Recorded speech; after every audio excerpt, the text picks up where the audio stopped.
this guy's a stockbroker, this guy's a lawyer, this guy's a real estate, and I would sit and pick each one of their brains the whole hour. So I wasn't looking at it as I'm training this guy to make money. I'm getting paid to pick this guy's brain and learn from him. That's good advice. I like it.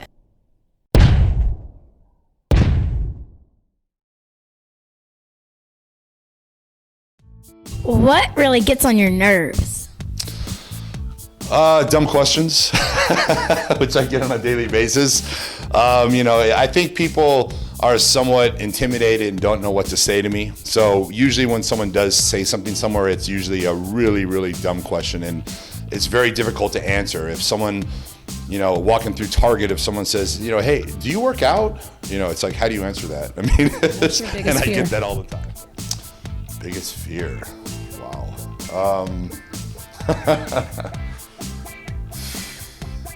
Like maybe not flying. Flying used to be a biggest fear for me, but any animals you don't like, or any like clowns, anything,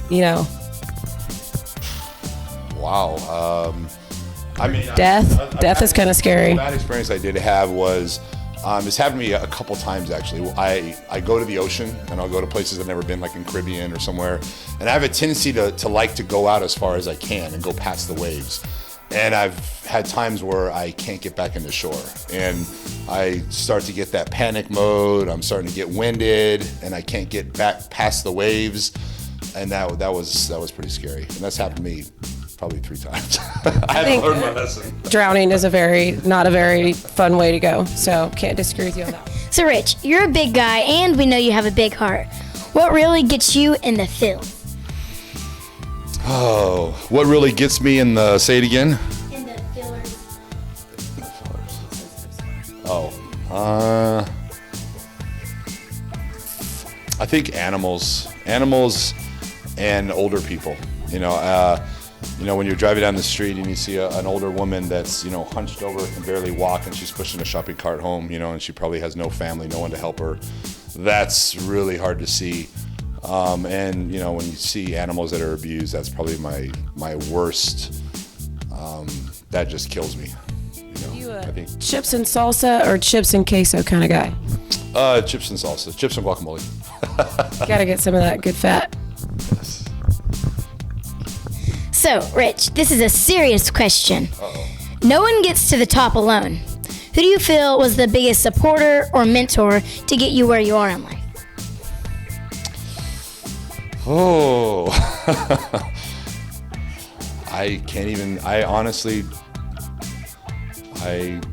can't say I really ever had much help from, obviously I've had girlfriends help me, along my career and so forth, but I would have to say my personal training clients that I had throughout my years of training people probably helped me the most. When I went and bought real estate, I had a client that helped me, and helped me along. When I got into the stock market, I had a client that helped me, and taught me a lot of stuff. And so I have to say my training clients helped me probably more than anyone else, which is kind of an odd answer.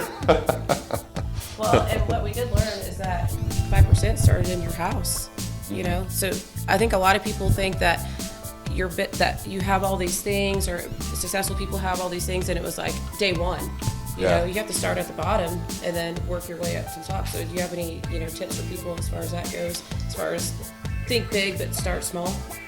Yeah, it's marketing. I think that's where people, the marketing aspect is the hardest part of any business.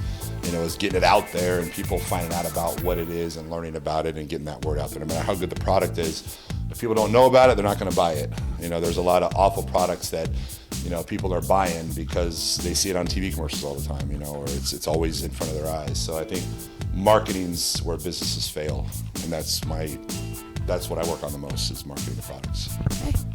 Okay. Are there any foods that truly speed your metabolism, or is that a myth? No, anything you eat that's hot, is gonna, we're talking minuscule. It's not like you're overweight and you're gonna eat a bunch of hot stuff and be ripped. Thank you for that. Or being severely cold, like when your body's shivering, you're burning more calories trying to stay warm. But again, an overweight person can't, shiver for an hour a day and lose weight. I mean, it's very minuscule amounts. It's a tool. Like you use it as a tool, and it's not like a whole. Very small tool, but it could aid. Starting 5% and becoming more and more popular, have you thought about starting any other businesses not fitness related?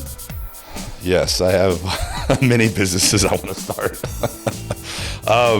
The reasoning is almost every industry out there is just a bunch of BS. Any industry you think of, whether it's hair products, skin products, it's all about big, huge companies making as much money as they can and being greedy and just selling really crappy products to make as much profit as possible. So you can pretty much go and make a true, genuine, good product, and if it's marketed right, you can outsell all these big competitors because their products truly are garbage. And it's kind of like, that's how I went about the supplement industry. Is I went out and let everyone know, hey, these weight gainers are garbage, these protein powders are garbage, and I kind of just let everyone know the truth that's been going on for 30, 40 years, and you could do that in any industry. Skincare, all the products that they see on the commercials on TV they're just awful products for your skin, but they market them, they show them on TV, and people buy them. So anyone lets that cat out of the bag and says, look, read the ingredients. This is garbage. This is garbage. This is my product. Boom. So yeah, I have a lot of businesses I want to start, but I have. Have you ever had your identity stolen? Not slightly, in social media all the time, but nothing major. If you could steal someone's identity, whose would you take? Someone's identity. I wouldn't mind being Trump for the day, maybe. Well, before he was president. Not now. Yeah, he's got I bet his life is just, off the wall. Yeah. That's a lot of money. So we feel that you have a brand, but that you also love helping others. There are tons of famous people in the world who make money, but they don't actually care about their fans. In fact, they charge people to take pictures with them. Okay? I have no idea who you're talking about. Okay. Where does your love for your fans come from?